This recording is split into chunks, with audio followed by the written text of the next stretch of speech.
Welcome, j'espère en tout cas que tu te portes bien. Je te retrouve aujourd'hui dans une nouvelle vidéo et aujourd'hui on va parler de comment maintenir l'hydratation de nos cheveux, comment garder toute l'hydratation qu'on apporte lors de nos soins de nos cheveux, comment simplement la garder pour qu'elle ne s'évapore pas aussi vite, pour qu'on n'ait pas des cheveux secs 2 jours après ou 3 jours après. Bref, aujourd'hui je vais te parler des humectants, les humectants qui vont nous aider à garder cette hydratation. Mais aujourd'hui on va parler des humectants un peu plus en profondeur, quel est leur rôle, comment est-ce qu'ils fonctionnent, quels sont les différents humectants qu'on peut trouver, même si je ne veux pas tout te citer, mais tu pourras aller sur Google pour avoir un peu plus d'informations, c'est l'un de nos meilleurs amis. Voilà, aujourd'hui je vais te parler des bienfaits, mais pas que des humectants. Donc sans plus tarder, on passe dans le vif du sujet.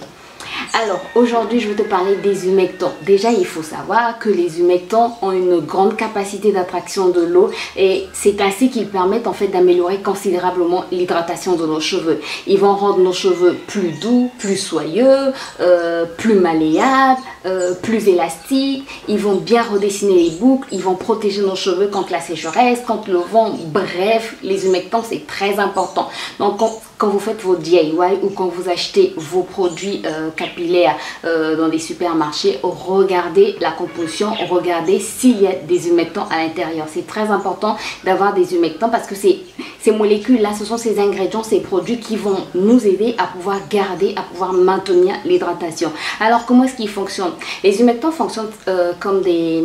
Comment est-ce qu'on va dire ça? Comme des éponges.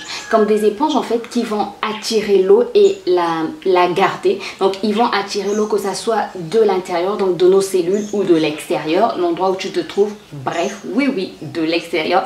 Si tu n'as pas vu ma vidéo sur le shrinkage excessif, je te la mets soit là, soit en barre d'infos. Tu vas comprendre mieux de quoi je parle. Mais bref, les humectants donc vont fonctionner comme des éponges qui vont attirer l'eau et la fixer dans le cheveu. Donc, les humectants captent l'eau, captent les molécules d'eau et la fixent dans le cheveu. Ils agissent vraiment en profondeur et ils vont fixer l'eau, les molécules d'eau. Il y a un avion qui passe. Donc je disais, les humectants vont capter les molécules d'eau et les attirer dans le cheveu, vraiment dans le cortex. Ils vont prendre l'eau, que ça soit de nos cellules ou de l'extérieur, pour pouvoir en fait apporter de l'humidité, de l'hydratation à nos cheveux. Alors ils sont capables de pénétrer dans les cellules, d'y attirer et retenir l'eau grâce à leurs propriétés hygroscopiques, c'est-à-dire avides d'eau. Alors je vais te citer quelques-uns des humectants les plus connus. Sinon tu peux aller sur Google, comme je te l'ai dit en début de vidéo, où tu vas trouver une panoplie, une liste vraiment très complète d'humectants. On trouve le glycérol ou encore la glycérine, qu'elle soit végétale ou animale, qui est un humectant qu'il faut toujours utiliser à bonne dose. De toutes les manières, tous les humectants, il faut savoir les utiliser, il faut savoir les doser. Il ne faut pas en mettre trop, il ne faut pas en mettre peu. Bref, il faut trouver la juste dose, mais c'est en pratiquant, c'est avec l'expérience que vous allez y arriver. Et ne vous dites pas que c'est seulement dans les DIY qu'il faut trouver la bonne dose, parce que même dans les produits du commerce, vous pouvez acheter un produit du commerce qui va contenir trop d'humectants et qui va faire que vos cheveux puissent soit s'assécher, voilà, je vais y arriver, soit avoir trop d'eau et c'est pas aussi bon pour le cheveu. Donc comme je disais tout au début, comme je disais tout à l'heure plutôt, il y a le glycérol ou la glycérine, on a l'urée qui est aussi un humectant, on a le miel, on a les acides aminés qui sont des humectants, la provitamine B5 est un humectant, on a les protéines de soie qui sont des humectants, on a encore quoi? On a l'aloe vera, on a le miel, le yaourt, les acides de fruits sont aussi des humectants, voilà, je vais y arriver. Les acides de fruits sont aussi des humectants, l'acide lactique est un humectant, voilà pourquoi le yaourt hydrate très bien les cheveux, rend les cheveux brillants, rend les cheveux souples, c'est parce que dans le yaourt on trouve de l'acide lactique, le miel, les compotes de fruits, bref, on a une panoplie d'humectants naturels. On a le gombo, on a l'aloe vera, je pense que j'ai déjà cité l'aloe vera. Voilà un peu la liste des humectants naturels, mais sinon comme je te l'ai dit, va sur Google et tu vas trouver un peu plus d'informations sur les humectants.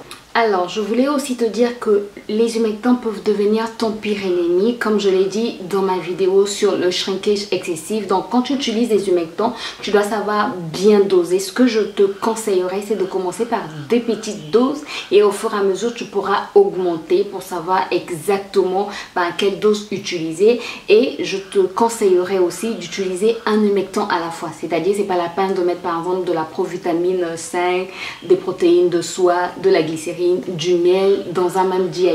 Ou encore quand tu achètes un produit, c'est pas la peine de prendre, si c'est pour la première fois et si tu veux savoir comment les humectants fonctionnent sur tes cheveux, c'est pas la peine d'aller prendre un produit où il y a 10 000 humectants à l'intérieur parce que tu ne sais pas comment tes cheveux vont réagir, parce que par rapport à ta porosité, à la nature de tes cheveux, à l'état de tes cheveux, bref, l'humectant qui fonctionne sur moi ne va peut-être pas fonctionner sur toi, ou la dose qui fonctionne sur moi ne fonctionnera pas peut-être sur toi, ou le mélange d'humectant qui va fonctionner sur moi ne fonctionnera pas peut-être sur toi. Par exemple, je vais te dire que moi aujourd'hui, je sais que le miel, je ne l'utilise pratiquement plus dans mes DIY capillaires parce que le miel, mes cheveux ne supportent plus trop le miel. C'est maintenant que je l'ai su. Maintenant, je préfère utiliser l'aloe vera sur mes cheveux que mes cheveux aiment, apprécient énormément, et j'ai vraiment vu une nette différence, surtout côté shrinkage. J'ai vu une nette différence en ce qui concerne les humectants, en ce qui concerne l'utilisation des humectants. Bref, je voulais te dire donc que les humectants peuvent devenir ton pire ennemi si tu ne les utilises pas à bon escient, si tu ne sais pas les utiliser. Mais c'est avec l'expérience que tu sauras quel humectant utiliser et quelle quantité utiliser, quelle quantité d'humectant utiliser sur tes cheveux. Donc si tu es dans un milieu, je vais un peu te résumer ce que j'ai dit dans ma vidéo sur le shrinkage excessif. Si tu es dans un milieu trop humide, qu'est-ce que l'humectant va faire si tu ne l'as pas utilisé à bonne dose? L'humectant va capter toute l'humidité qui est dans cette atmosphère-là et la fixer sur tes cheveux, et après tu te retrouves avec beaucoup de volume, des boucles qui vont se défaire, des cheveux qui vont gonfler, un shrinkage excessif. Ou encore si tu es dans un milieu sec et que tu n'as pas utilisé tes humectants à bonne dose, ce que ça va faire, c'est que les humectants vont prendre l'eau qui est dans ton cheveu et vont humidifier l'espace, l'atmosphère dans lequel tu te trouves, l'espace dans lequel tu te trouves, et voilà, tu vas aussi te retrouver avec des cheveux secs. Voilà pourquoi je te dis que c'est avec l'expérience, c'est en faisant attention à comment tes cheveux réagissent que tu sauras quel est l'humectant que tes cheveux aiment, ou quels sont les humectants que tes cheveux aiment et à quelle dose tes cheveux aiment ces humectants là. Voilà, mais c'est avec la pratique, c'est pas en écoutant seulement, mais c'est en pratiquant aussi. De toutes les manières, aujourd'hui si tu fais des erreurs, demain tu sauras les corriger, voilà, et au fur et à mesure tu vas avancer, au fur et à mesure, voilà, la science évolue de toutes les manières par erreur corrigée, et toi aussi tu vas évoluer par erreur corrigée. En faisant des erreurs, tu sauras que tes cheveux fonctionnent comme ceci, tes cheveux fonctionnent comme cela. Voilà, je voulais te parler des humectants pour savoir comment tu dois maintenant les utiliser pour maintenir l'hydratation de tes cheveux, pour garder l'hydratation que tu apportes à tes cheveux, parce qu'ils sont très importants pour tes cheveux. Ils sont très importants pour éviter que tu n'aies des cheveux cassants, des cheveux, des fourches, bref. Voilà, j'espère que la vidéo t'a plu. Si c'est le cas, n'hésite pas à me laisser des pouces en l'air, à t'abonner si ce n'est pas encore fait et à cliquer sur la cloche pour plus de vidéos. Moi, je te retrouve très bientôt pour une nouvelle vidéo. D'ici là, porte-toi bien. Bye bye.